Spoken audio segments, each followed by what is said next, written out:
I am officially the D-bag with a real camera in a commercial gym.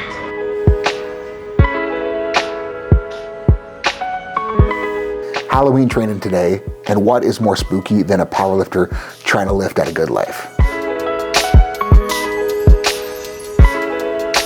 It's Dr. Seth. We are back 6.5 weeks post-op on my left pec, and things are shaping up quite nice. Today was a day with a lot of firsts, so I brought the camera into the Good Life. Been doing my Tuesday sessions at a Good Life because the machine selection is allowing me to get more things done than I could if I were at a powerlifting gym, if I were in the basement, if I were at Strength Edge, if I were at Calgary Barbell. And right now, finding things that I can do is the name of the game, so it's worth a little bit of sacrifice to go to a less than ideal environment just so I can be productive and get work in and make progress. And part of that making progress is expanding the movements I'm able to do, expanding the range of motions I'm accessing, and just expanding how much I'm loading the pec. Gonna test out how much assistance the assisted dip actually gives. And as I'm making these steps, and as I'm taking these leaps, and as I'm doing more and more and more and more, I gotta acknowledge that it is freaking terrifying. And in motocross, like when I got hurt in moto, you know, you spend 6 weeks off the bike with a broken leg, broken arm, broken whatever, you get back on, and it's almost like a little mental trick you can play to get back on the bike and send it first day back just to prevent yourself from getting gun shy. Like the first ride back after a layoff, I would always go for it just because I didn't want to give myself the opportunity to get scared. I didn't want to give myself the opportunity to forget how to go fast or forget how to ride or forget how to push. So I would just get back on the bike and first lap, send it. And it wasn't the wisest choice, but it always seemed to work very, very well because it didn't let me become afraid of pushing it. But with injuries in powerlifting, the thing is that I really can't just say, fuck it, let's send it, let's go. Because if I were to load 500 on a bench bar, I really don't think it would go very well. Now, I don't know, but I also don't want to find out if I could bench 5 right now because I don't want to go through that again. And it's like, as I'm doing, you know, little bits more and more and more and more, the illogical part of my brain in the back of my head, I'm like, is it gonna blow? Is it gonna blow? Is it gonna pop? Is it gonna pop? Is it gonna pop? Almost every rep I did of something new today. And the logical part of my brain is fighting that because like every time I did okay, I was like, okay, I can handle it again. I can handle it again. I can handle it again. I can do this. But at the same time, the illogical part is like, nope, this is sketchy. This is sketchy. This is sketchy. And it's just this battle of fighting that the whole way through. And like, every time I've done something a little bit more, it's felt the same. And I'm expecting every time I do something a little bit more, it's gonna feel the same for a long time. And I don't think there's anything necessarily wrong with that because having that bit of fear, it's going to keep me safe. Having that bit of fear is gonna stop me from making stupid choices.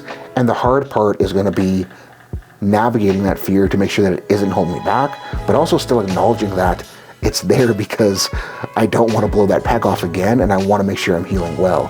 And the biggest thing that I'm doing to navigate that is I'm really just paying attention to how movements feel and how the pec feels.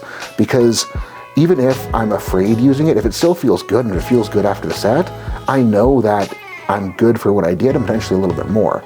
If it starts to feel like actually a little bit, you know, out of control, a little bit shaky, a little bit wonky, I know that I should probably be not cranking quite as hard as I am.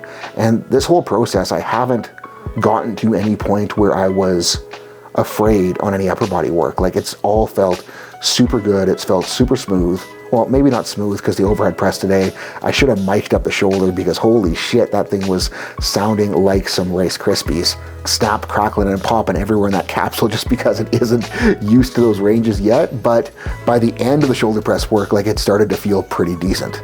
And I was really, really, really surprised by how strong the rolling dumbbells felt and how strong the dumbbell presses I was supersetting it with felt. Because like those presses felt insanely connected and insanely good, and every time I've used this pec since the surgery, it's just like neat because I have an entire pec for the first time since 2016, and I'm just so excited to see where this thing ends up and see what it can do once it is strong again. And that's kind of the thing right now is the whole once it's strong again, because it feels good, but it is oh so weak, and it is fatiguing oh so fast, which for my purposes, rehabbing right now really is a good thing, because the weakness, the quickness to fatigue, it's going to keep the weight a little bit lighter, and it's going to keep me safer. And the sketchiest thing that I did today was the assisted dips. Not so much because of the dip itself, but the machine was just bagged out and sacked out as fuck, and it was super creaky, super just like, and I was like catching the whole way down, and that made me a little bit worried, because I was like, what if it just like slips and lets go or something, and I end up putting way too much load onto it. But those went really, really, really well, and the concentric part of the machine, like that felt smooth. Just the eccentric was a little bit ratchety, so it might not have been the best thing for my purposes, but it did feel good to get that arm behind me. It felt good to be able to try to load into the tricep. It felt good to contract the pec out of the bottom, and like it just felt cool to be able to do that at this point, because 6.5 weeks ago, I would not have expected to even be doing a 5-pound dumbbell, let alone pressing a 40, let alone trying to do an assisted dip, and let alone getting overhead with an overhead press. So today was super friggin' cool in terms of building, super cool in terms of progression, and I'm still like counting down how much time left I have until May, until the meet, and like right now I'm getting pretty friggin' optimistic that cool things could happen by the time we get there.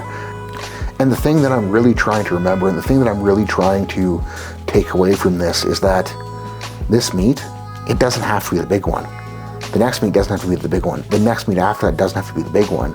And my biggest job as a lifter from here on out in my career is going to be waiting until it's the right time to push, and waiting until it's the right time to send it, and waiting until it's the right time to go for it.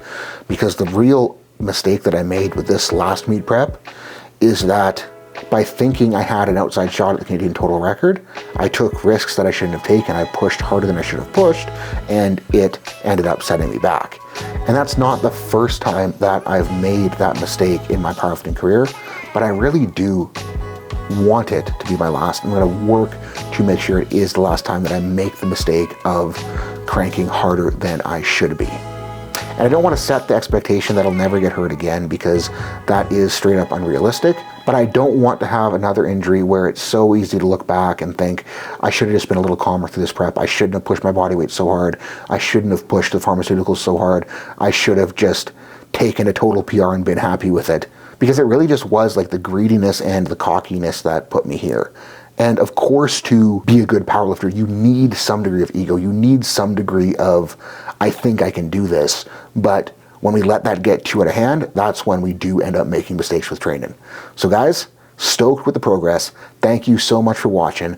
And if you want to learn about how I'm coming back, how I am rehabbing this, hit the link below. Bridging the Gap Between Rehab and Training lecture series starts this weekend, and code SAVE150 will knock 150 American dollars off the price. So all of you homies who are actually watching my YouTube channel will get a little bit of help attending. So thank you so much. Appreciate the heck out of you guys. Super excited to continue growing this channel with you.